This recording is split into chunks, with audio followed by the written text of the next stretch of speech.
What I want to talk about today is one idea. It's an idea for a new kind of school which turns on its head much of our conventional thinking about what schools are for and how they work. And it might just be coming to a neighborhood near you soon. Where it comes from is an organization called the Young Foundation, which over many decades has come up with new innovations in education, like the Open University, and things like extended schools, schools for social entrepreneurs, summer universities, and the School of Everything. And about 5 years ago, we asked what was the most important need for innovation in schooling here in the UK. And we felt the most important priority was to bring together two sets of problems. One was large numbers of bored teenagers who just didn't like school, couldn't see any relationship between what they learnt in school and future jobs, and employers who kept complaining that the kids coming out of school weren't actually ready for real work, didn't have the right attitudes and experience. And so we try to ask what kind of school would have the teenagers fighting to get in, not fighting to stay out.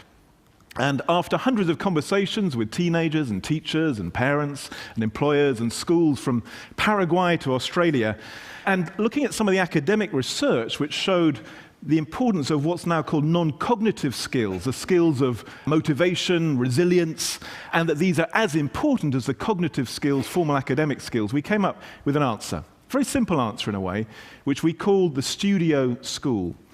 And we called it a studio school to go back to the original idea of a studio in the Renaissance where work and learning are integrated. You work by learning and you learn by working.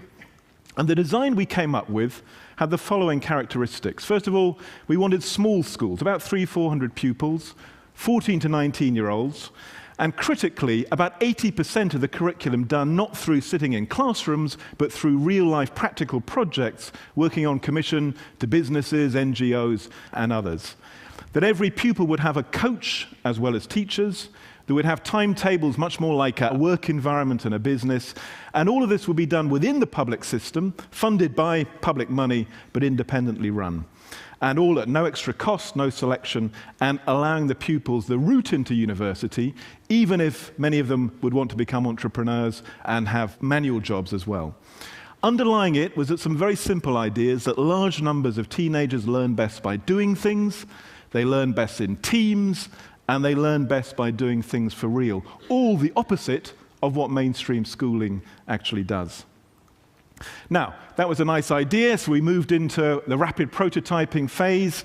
We tried it out, first in Luton, famous for its airport and not much else, I fear, and in Blackpool, famous for its beaches and leisure.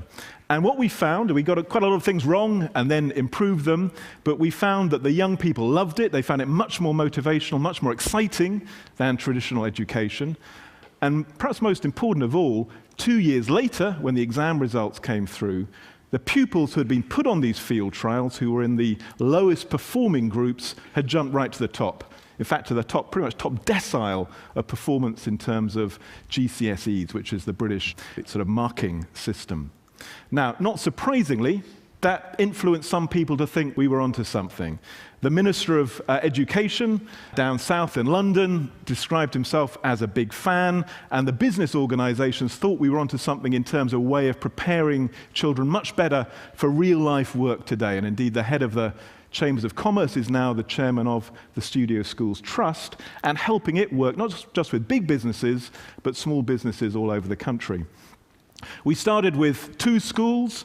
That's growing this year to about 10, and next year we're expecting about 35 schools open across England, and another 40 areas want to have their own schools opening. A pretty rapid spread of this idea. Interestingly, it's happened almost entirely without media coverage.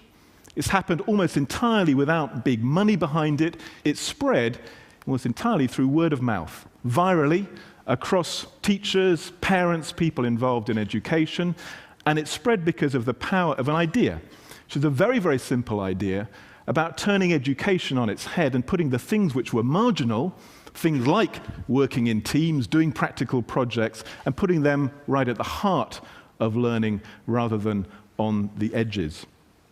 Now, there's a whole set of new schools opening up this autumn. This is one from Yorkshire, where, in fact, my nephew, I hope, will be able to attend it. And this one is focused on creative and media industries. Other ones have a focus on healthcare, tourism, engineering, and other fields. We think we're onto something. It's not perfect yet, but we think this is one idea which can transform the lives of thousands, possibly millions of teenagers who are really bored by schooling.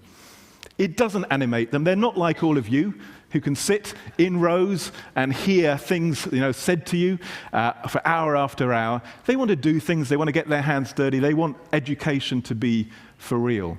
And my hope is that some of you out there may be able to help us. We feel we're on the beginning of a journey of experiment and improvement to turn the studio school idea into something which is present not as a universal answer for every child, but at least for an answer for some children in every part of the world. And I hope that a few of you at least can help us make that happen. Thank you very much.